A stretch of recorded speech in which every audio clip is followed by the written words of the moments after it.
India has often been referred to as one of the fastest growing economies, and with each passing year, India is making its stride wide and bigger as compared to all other developing economies and is becoming a global power with each passing year.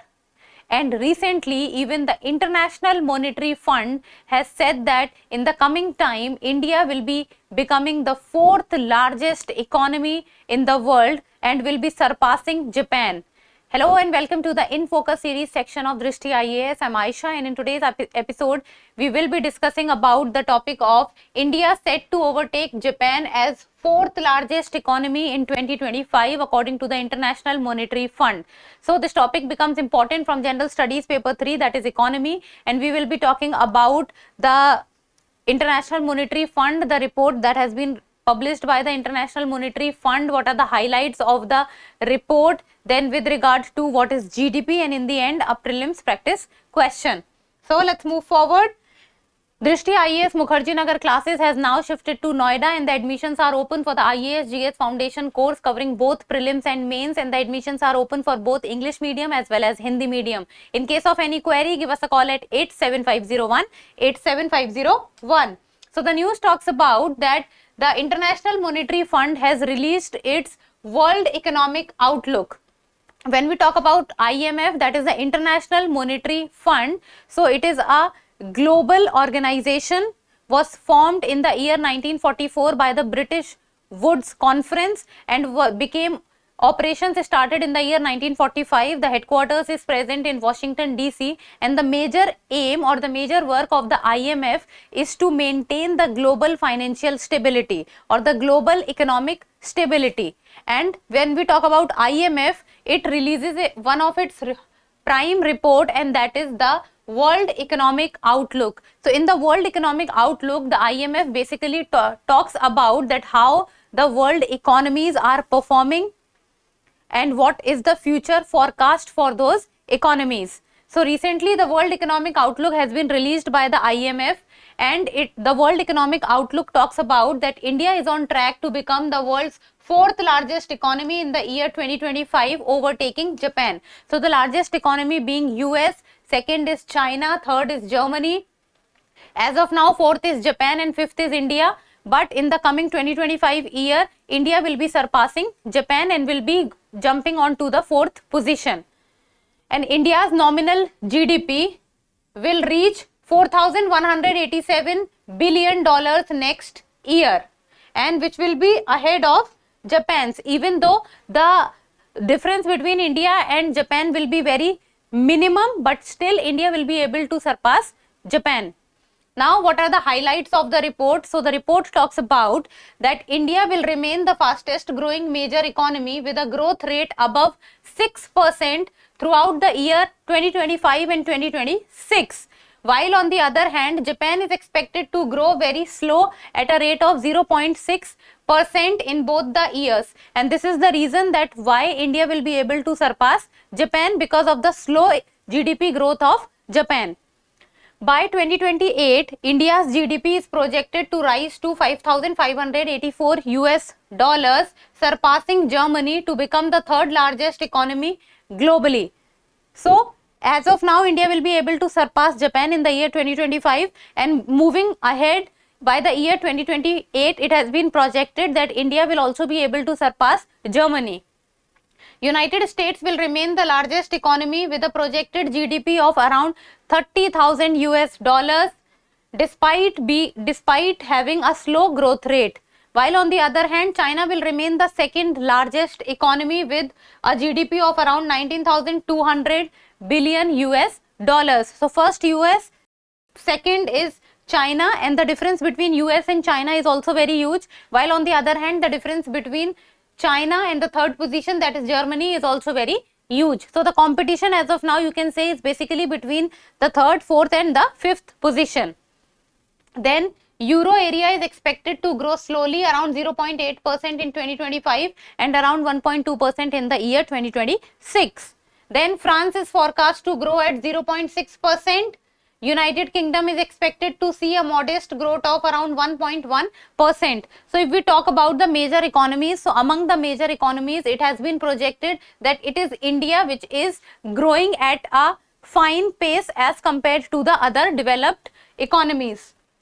Now let us talk about, first of all, what is a GDP. So when we talk about GDP, that is the gross domestic product. So it is basically the total amount of all the final goods and services produced within a particular or a specified time period and within the territory of a country. And when we talk about GDP, so GDP is basically of two types. So that is real GDP and that is second is the nominal GDP. So the basic difference between the real GDP and the nominal GDP is that the nominal GDP is calculated at the current price while the real GDP is calculated at the constant price. It has a base year, while on the other hand nominal GDP it talks about the present scenario.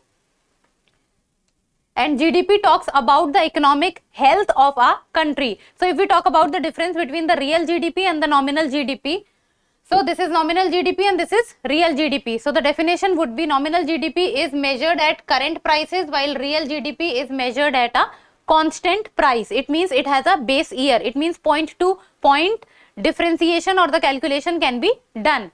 Then does nominal GDP include inflation? Yes. Real GDP does not include inflation. Then nominal GDP is used for comparing economic output in a single year, while real GDP is about comparing output of different years. Then whether nominal GDP is affected by price change? Yes, real GDP is not affected by price change. If we talk about the examples of nominal GDP and real GDP, then example would be if prices and production both rise, then nominal GDP will increase, while on the other hand, real GDP is if prices and production both will increase, then it will only show increase in production, the GDP will not rise. Let me tell you through an example what is nominal GDP. So now imagine in 1 year 100 cars are produced and the rate of these 100 cars is $10,000. So what will be the amount will become 100 into 10,000. Then in another year, the number of cars that are produced are same, that is 100 cars, but the amount has increased to $12,000. So at that year, the nominal GDP will change to. Now if you will see that in both the year, the production, that is the number of cars, is same, but it is the price which has changed. So because the price has changed and the nominal GDP is included at the current price. Current price means the present price which as of now is going on in the market. So the overall pricing will also change, but the number of cars produced remains same.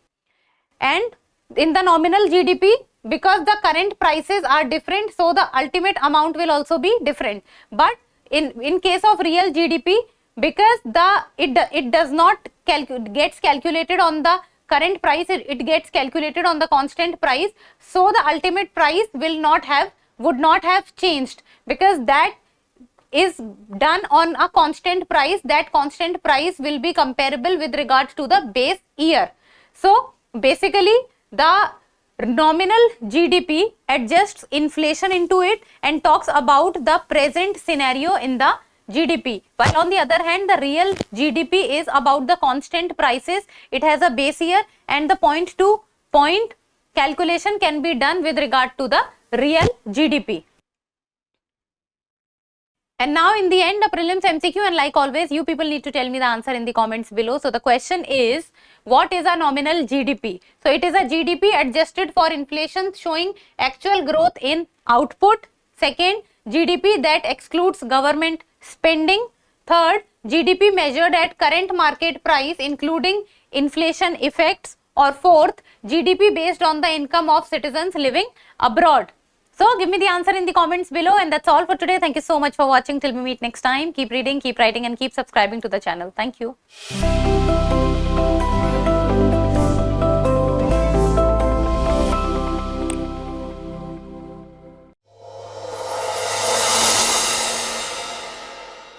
For more informative content, like, share and subscribe, and do not forget to press the bell icon to get the notifications.